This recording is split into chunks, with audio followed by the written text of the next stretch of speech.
che relazione ci sarà mai fra design e educazione? Benvenuti e benvenute in un nuovo episodio di Museum Education Podcast. L'unico podcast al mondo che parla esclusivamente di educazione museale. E partiamo subito con questo episodio, poiché sarà di nuovo un episodio un po' più lungo, un episodio con un ospite stavolta d'eccezione, ovvero Helen Charman, direttamente dalla Victoria and Albert direttamente dalla Victoria and Albert Museum, che ci parlerà un po' del suo percorso, di quello che essenzialmente viene svolto all'interno delle istituzioni museali inglesi per quanto riguarda l'educazione museale. Ci racconterà anche qualcosa riguardo al rapporto fra l'educazione e il design, in quanto lei è anche molto vicina al tema del design, quindi andiamoci subito in questo episodio perché sarà molto interessante, sicuramente più lungo dell'ultimo che è stata più una comunicazione di servizio. Ma prima di entrare nel video della puntata io vi ricordo che al primissimo link in descrizione di questo episodio trovate il Kickstarter avviato di Indizi, il gioco che ormai è in sviluppo da quasi 2 anni e che finalmente vede la luce grazie anche alle illustrazioni di Chiara Bassi e che potete acquistare su Kickstarter al primo link in descrizione. Bene, io ho finito la mia marchettata, iniziamo con l'episodio. And so, welcome here to Helen Charman. Hi, Helen. Hello, good morning. Hi. Thank you to be here today because I was really flattered and nervous to have you here. So it is a very big pleasure. So after we met just rapidly in Naples, it was nice to see you here, even though it's just online, but also we have a few time together, so we can talk just with all the time that we want. So, Helen, before we start diving inside of the main topics, I want to ask you who you are, yes, what you do, okay. Where are you from? I mean, something about you and what you do in life. Okay, all right, wonderful. Well, I'm delighted to be on the podcast. Obviously, I'd rather be actually in Naples than in London, but that's fine.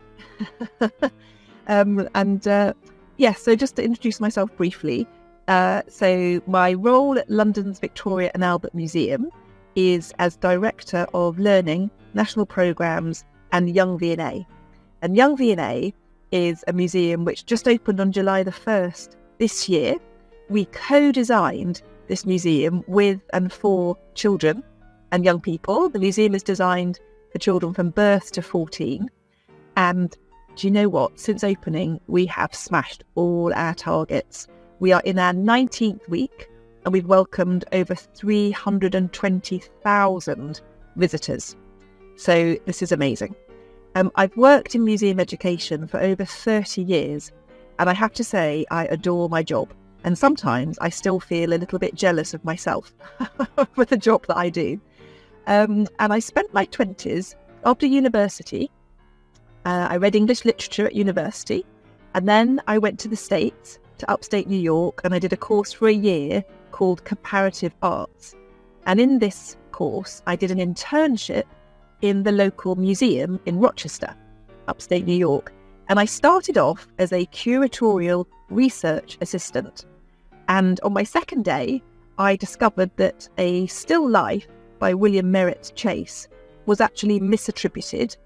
And for me, the most important thing was sharing this knowledge rather than doing the research. And so I then discovered this thing called museum education. And I never looked back. I moved across to the education department. This was in 1991, long time ago. And I discovered this thing called museum education. And I just loved it because I am a natural communicator and can really understand the importance of our rich material culture and how that helps us understand ourselves better and our world and our history and our futures. So I spent the next 20 years, spent my 20s then working in lots of different cultural organisation jobs, but always in an education capacity. I worked for a big music festival on sacred vocal music from around the world. It was kind of mad. I worked in a local authority running programmes for children out of schools. I did a little bit of teaching, but only in terms of art subjects.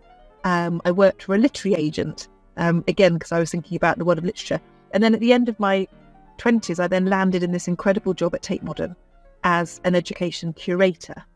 And so really the last 20 years working in museums, I was 6 years, I think, at Tate Modern. I went to Australia, worked for the Museum of Contemporary Art as head of learning and access. I came back, I worked for 11 years at London's Design Museum, and we'll talk about design a little bit later, and was part of a whole directorate team that mobilised a massive transformation capital move for the Design Museum. And then 6 years ago, I was appointed to this current role at the V&A, and we're a museum of applied creativity, so art, design and performance. And along the way, I've had lots of incredible opportunities and sort of adventures. And I'm now in my early 50s, so I've still got quite a lot of years ahead to work. It's a great field to be working in, because we can affect change and we can work in a very creative environment. So that's me. Yeah, I can totally understand with the effect of change that we have on people and what actually we do inside museum that can literally change. I don't want to say people life, but yeah, sometimes also that. I just wanted to ask you this question because it's a staple question that everyone that comes by this podcast have to face. So before starting asking you something else that is more related to you, I just want to ask you actually what is museum education for you, because we saw in the course of this year that it differs from people, from museum, from places. So what is museum education for you? Yes. So at the heart of museum education are experiences which connect our audiences, our learners, with the unique content and experiences of a museum, both in terms of its collection, its public programme, so exhibitions programme, for example, temporary installations, in the museum context, complements and extends and enriches formal education programmes in schools, in colleges. It extends and enriches the kind of learning experiences that you might have in community organisations. But at its heart is this idea of enriching and extending access to the material culture of the museum, which is largely going to be object-based, but obviously collections can also be ephemeral material, and doing that in ways which acknowledges the specificity, I suppose, of those audiences. So whether they are early years, children under 3, school students, university students, early career professionals, teachers, community organisation professionals, or adults who are simply looking to enrich their own lives through lifelong learning. So yeah, I think that's probably as good a definition as I can get for museum education. Yeah, it's a very nice definition. Also, it defines also the complexity of our work, I would say. Exactly. Actually, Alberto, I would say one more thing about museum education. It's as much about skills. I mean, the content is really as much about skills as it is about sort of object-based content. And by that, I mean the whole kind of discussion now about, what are the skills that we need for, let's say broadly, the 21st century, the future. And if we look at organisations such as the World Economic Forum or the Organisation for Economic Cooperation and Development, OECD, so these big global organisations that are really thinking quite carefully, or UNESCO, about what are the skills that we need to equip, in particular, our young people, Gen A and Gen Z, to thrive in, a globally connected and, of course, a kind of complex world. And often museum education is a space which, because our subjects are very interconnected and bring different knowledge fields together, can speak very, very powerfully to this skills agenda around creative thinking, critical thinking, working collaboratively, thinking about the context of knowledge and understanding, rich content, developing confidence in ideas. So there's a very interesting sort of skills rubric, I think, which can align very powerfully with museum education when you harness your collection and your exhibitions and all the incredible creative people that you can work with to then promote the development of those skills. Yeah, I can totally agree with you.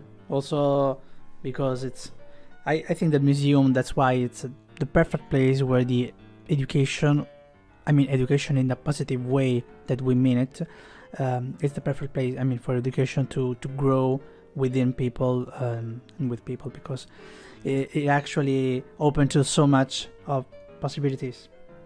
So, you were talking before about how you are inside design, and also you were talking about this new museum that is just opened, so about the young VA, right? Yes. So which is also designed by young people, so it's not just in the name of the museum. For me, for example, design, I think it's something that can not only facilitate communication but as well life, the everyday life. I usually see that design and education have a strong relation between those, and maybe this ability to facilitate maybe can be one of the link. But I wanted to ask you maybe if it's the same that you think for this kind of relation, or maybe the relation within design and education can also happen in some other way, and if maybe there is a relation also of this kind for the young V&A that just opened. Yes. So if we think about the relationship between design and museum education, this was one of the first core concepts that I brought to the V&A. And it was something that I had developed throughout my doctorate in education. I'll talk a little bit more about that later on, while I was at the Design Museum. And I had this concept of designerly learning. And designerly learning is the approach that we have developed for learning at the V&A. And there are three core principles that sit within designerly learning. The first principle is that we are learner-centered or user-centered. If you were thinking about it from a design thinking perspective, or you might replace that now by saying a human-centered perspective, or even humanity-centered perspective, our first principle is that we are learner-centered. So the collection is there to work in the service of our learners, to catalyse the knowledges and skills development that we just talked about for our learners. So we're learner-centered. Our second principle is that we are outward-facing. So we look to the multifarious contexts that inform the lives of our learners. Now, if we're thinking about young V&A, then let's think about Generation Alpha, children born after 2015. This is a generation for whom, for example, the climate emergency is going to be the most pressing issue of their lives and their futures. So where do we position ourselves in relation to that in terms of context? Ensuring that debates around sustainable design, around acknowledging, eco-anxiety, looking at the potential of creativity to engage with some solutions thinking around the climate emergency, etc. So the second principle, outward focused. We might also think with this for young V&A about the importance of play and learning through play and embedding this in the museum. And then our third principle is that we are iterative. And this is a very designerly way of working. Iterative means experimental, thinking divergently and convergently, trying things out, giving ourselves the space to fail and try again. But we don't think about it in that terms. We think about it in a sort of designerly way. So you've got those three core principles: learner-centered, outward-focused, and iterative. And they really sit with the core collection of the V&A, which is about applied creativity. And I think when we're designing our learning programs, again, it's thinking about the relationship between the material culture of the institution and the temporary programming around it, and how that informs or underpins or even works, in a counter way to the core concepts of the educational learning programs, so that it is an embedded approach, not an add-on to the institution. It's something that sits at the core. So the Designly approach for us has informed everything that we do, and all of our methodologies, new projects where we model on a sprint methodology, across 6 weeks. You never lose more than a week's work. You're constantly iterating, reviewing and developing. Or the development of learner personas, so that we really take the time to understand the needs, interests, motivations of our learners, so that we can then design courses with them, embedding co-design in the process, co-designing this museum for children and young people with our audiences. And that's that sort of learner-centred approach. But equally, I'm sure there could be other, if I worked in a different type of museum, I would have a different narrative, because I would be informed by, a different perspective. But this is the one that really works in terms of the kind of designerly approach of the institution.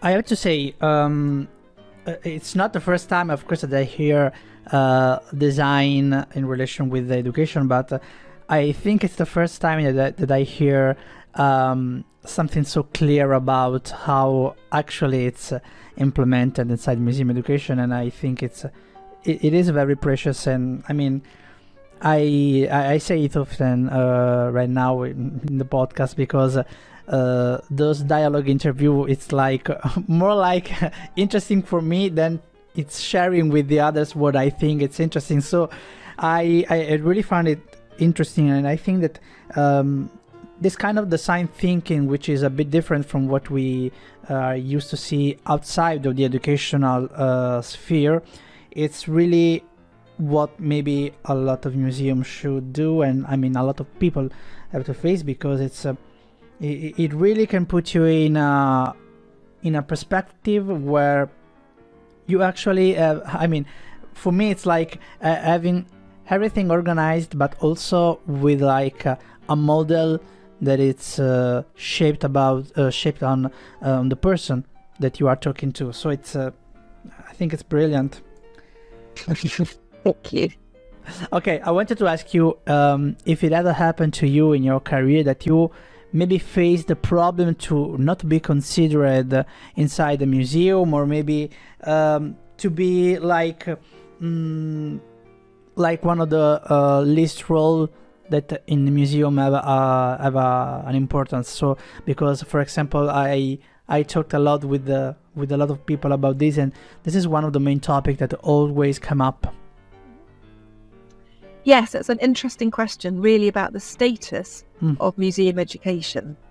And this has changed considerably in England in the last sort of 30 years. And the change started at the end of the 1990s, when we had a Labour government and a Secretary of State for Culture, so called Chris Smith, who really took on board our then Prime Minister Tony Blair's commitment to, as he described it, education, education, education. So there was a big investment in the culture infrastructure nationally, and museum education became recognised as a core function within the institution, rather than perhaps the sort of peripheral lean-to, the bit that gets added on when, I don't know, the exhibitions or the galleries have been planned.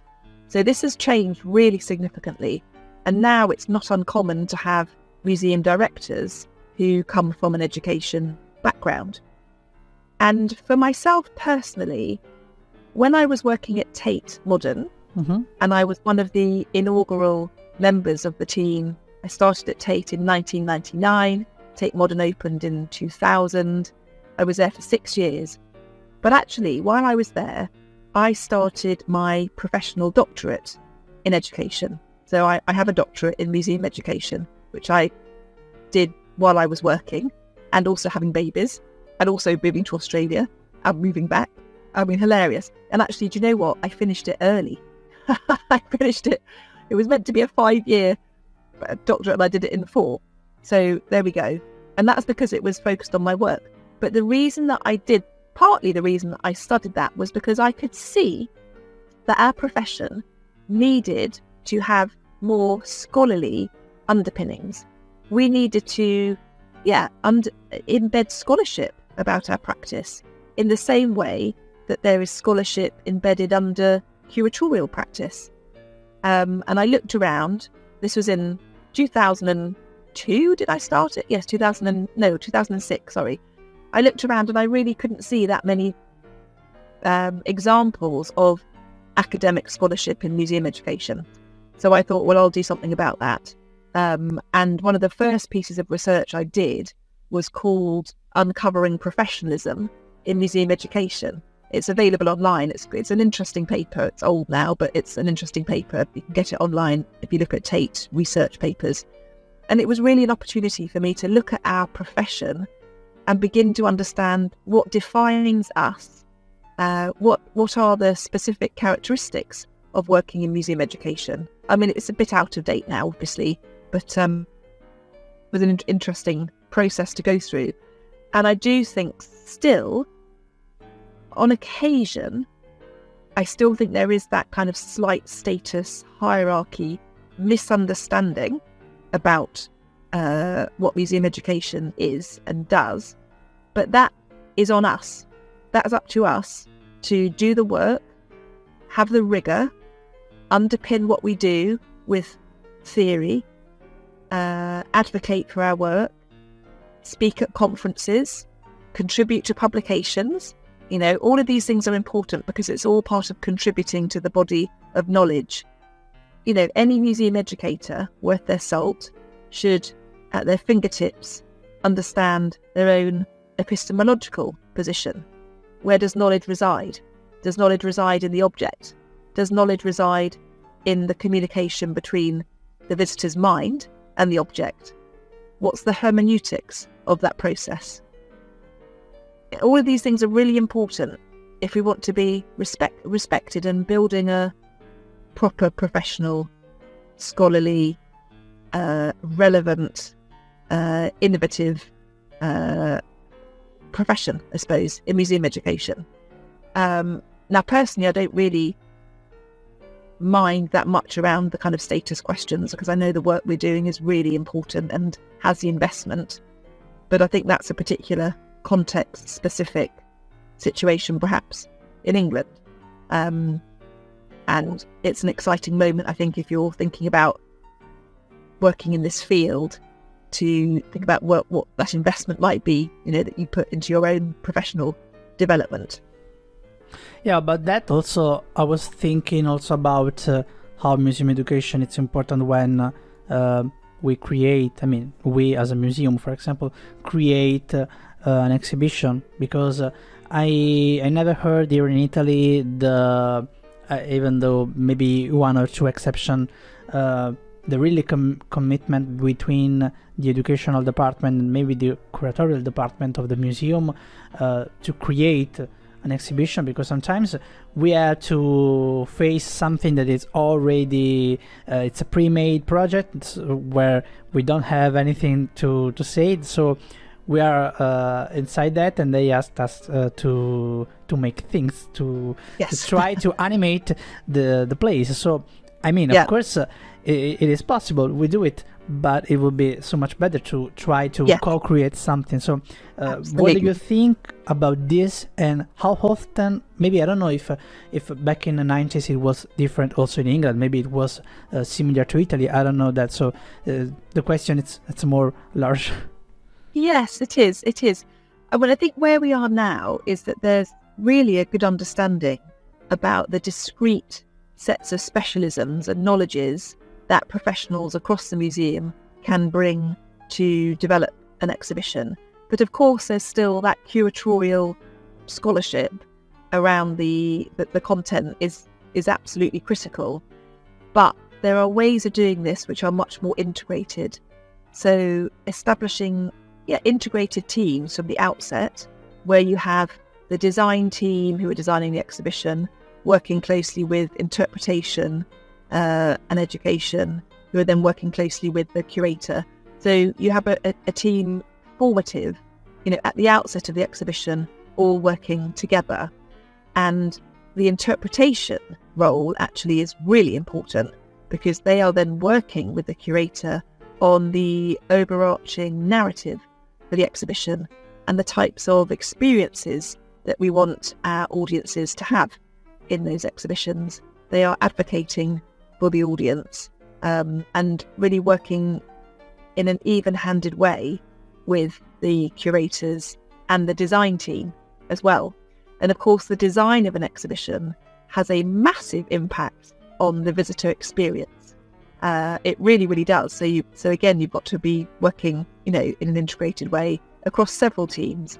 So it's not just in terms of curators and educators, it's also interpretation and it's also design. And you have a much stronger product, if you like, when colleagues work across and understand each other's professional areas of expertise.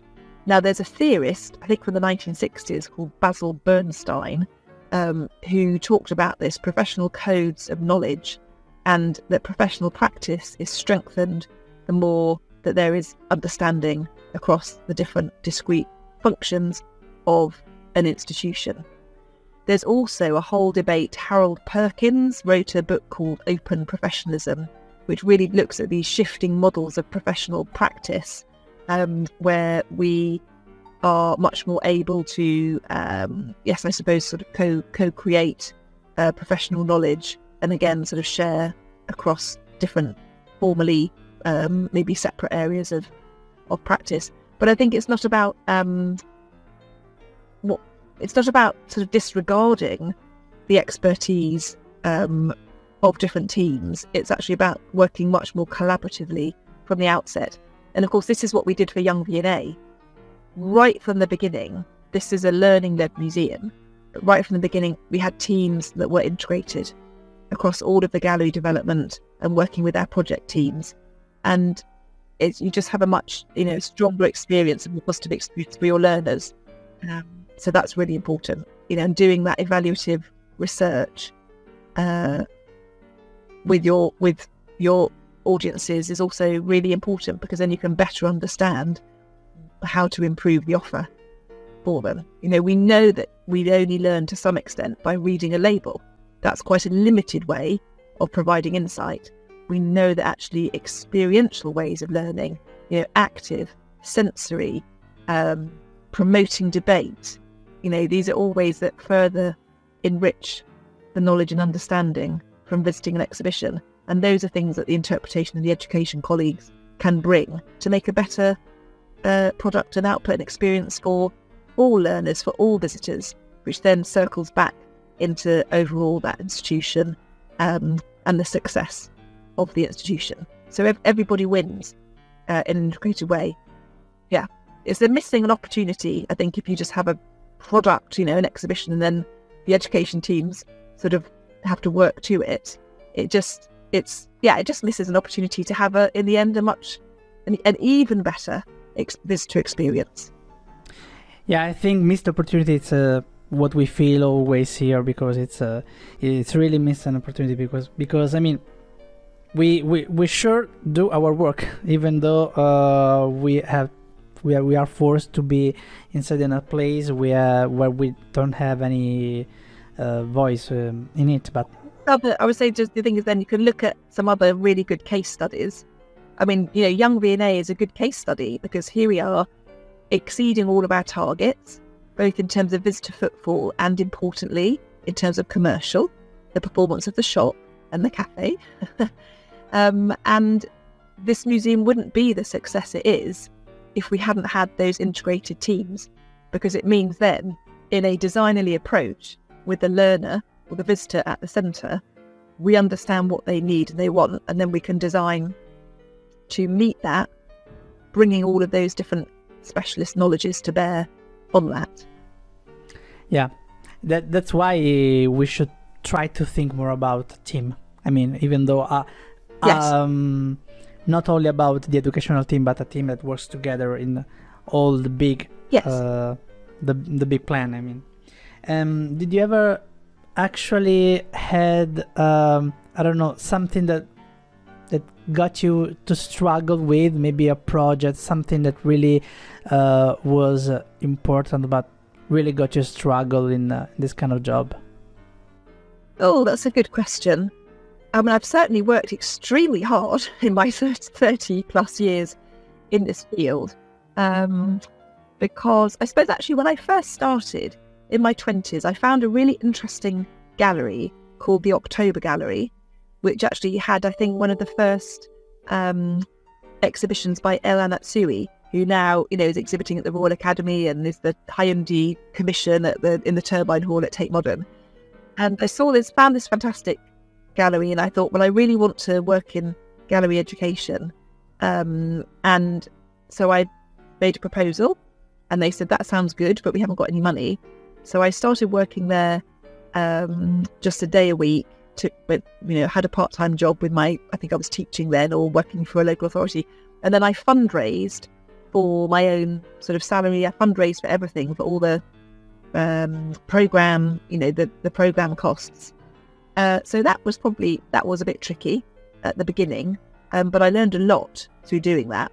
And I do think it's great, if you can establish or create your own project and get that resourced. That shows a certain amount of initiative, let's say. So that was a sort of challenge, I think, at the outset. And I'm just trying to think of any other major challenges. I think as we progress through our careers, there's always going to be the challenge of enabling sufficient resources to deliver the sort of quality and the scale of the experiences. And the trick is to learn to work within the resource constraints rather than moan about it. Yeah? And that's a designerly thing. Design is creativity within constraints. That's the divergent, convergent thinking. And when I talk about designers and the way that designers think, I'll always use this phrase, feet on the ground, head in the clouds. So you've got to still retain as being realistic about what can be achieved, and at the same time being in this space of what if and how might we and let's try this. But you're always going to bounce back down in the end to, feasibly what can be achieved. But you'll do that having gone through a whole kind of creative ideation process. So that's the constant challenge, but I think it's actually a very productive challenge. And there's nothing more satisfying than making sure that projects are very resource efficient and also meet the objectives of the project. Oh, I can totally understand. Yeah, I like the way that you think them also. That you have the feet on the ground and the head in the cloud. It's very nice. I wanted to ask you one last question, Helen, and it is maybe to give us a suggestion to people that want to start this career path, or maybe they are already inside in this field, so something that maybe can help us to improve, maybe a book, a film, a TV series, everything. Do you think that maybe can help us? Yes. Okay. Well, I think it comes back to that second principle of designerly learning, which is outward facing. And I think making sure that you are engaging with as many different ideas that inform your practice. So, for example, what are the podcasts that you're listening to? I've just started listening to one called Fresh Ed, which gives a really interesting kind of global view on education. So it's not directly about museum education, but it's about some of the wider sort of debates and issues in education. So, what are your podcasts? And then what are you reading? What are the core books that you're engaging with? So again, at the moment, we're thinking about our exhibition for 2025 around young people kind of co-designing around the climate emergency. So I'm doing a lot of reading at the moment in that field. Just started Under a White Sky, the Elizabeth Colbert book. She also wrote The Sixth Extinction. So making sure that you've got some relevant reading going on. What are you subscribing to? Is it, I don't know, the Museum's Journal? Is it the Atlantic magazine? Is it, I don't know, the New Yorker? What is it that informs your own wider practice, and then investing in your professional development. So, for example, we have an organisation called ENGAGE in England, which is the National Association for Gallery Education. You know, they run conferences and symposium online, you know, Museum Next, lots of online opportunities there. So I call it fuel in the tank, making sure that you're seeing exhibitions and you're not stuck behind your desk all day. Being a person that has ideas and energy and creativity, investing in your own creativity as well. All these things. Anyone who's really kind of interested in their field, I think will go far, because that's the very motivating factor. And not moaning. I'm allergic to moaning. That doesn't get anyone anywhere in my books. So I think those are probably my top tips. Well, I think that I agree with everything that you said, especially with no moaning, even though sometimes it's really hard, but I mean, it doesn't get you anywhere, so we really have... It's not a designly way of thinking. Yeah. Which is much more about you get to a solution, and you've got to work through the constraints to get to a solution. Absolutely, and also facing our creativity, because a lot of people is really struggling with creativity today, and I saw with a lot of young people that I work with that it's really something that it's something that, I don't know, it's like people, they are losing the capacity to concentrate themselves to, okay, if I want to make something like this, maybe I can create it. So it is something very important. I think it's a really good point to end on, Alberto, that thinking about our profession is a creative profession. Yeah. You know, we are creating experiences for our learners, as well as, you know, actual kind of resources. And so it's holding on to that, you know, being creative practitioners. So thank you very much for this opportunity to contribute. I really enjoyed our conversation. Thank you. No, but thanks to you. Thanks for your time, and thanks to be here. Absolutely. It was a marvelous dialogue, and I hope to be in London maybe sometime soon to see the young VNA as soon as possible. Good. I just can't promise you as good food as you'll get in Naples, but, you know, of course, a decent cup of coffee-ish. Okay. That's a doable thing. Very good. Well, thank you, Helen. Thank you again. Okay. All right, Alberto. Lovely to speak. Thank you. Have a good rest of the day. Bye. Thank you. Bye. E per questo episodio è tutto, ragazzi. È stato un episodio veramente fighissimo, tra i più secondo me interessanti da quando è stato, insomma, avviato il podcast. Vi ricordo che in descrizione trovate tutti i link che vi porteranno a quello che, insomma, è stato citato, al contatto anche di Helen su LinkedIn, poiché ha una pagina sempre molto attiva, a tutte le piattaforme social che seguo, quindi Instagram, niente, metterò soltanto Instagram, metterò anche il gruppo Telegram. Vi ricordo che il podcast è un progetto totalmente autoprodotto, quindi si regge in piedi grazie al vostro sostegno morale e, se volete, anche economico, supportandomi, insomma, in questo Kickstarter di questo progetto che è Indizi. Più che un supporto economico, in realtà poi diventa un supporto anche per voi, perché in realtà acquisterete la vostra copia di Indizi che vi spedirò direttamente a casa vostra. Pensate che comodità. Vi ricordo di iscrivervi anche al gruppo Telegram per rimanere aggiornati su quelle che sono le novità di questo settore. Io poi saltuariamente linko anche incontri, eventi, insomma tutto quello che può essere interessante in questo settore. Che dire, noi ci vediamo domenica prossima con un nuovo episodio, sempre alle ore 12. Io per questo episodio vi dico basta, insomma abbiamo parlato tanto e magari possiamo continuare questo discorso su Instagram. Ci vediamo domenica prossima e niente, buona domenica, ciao!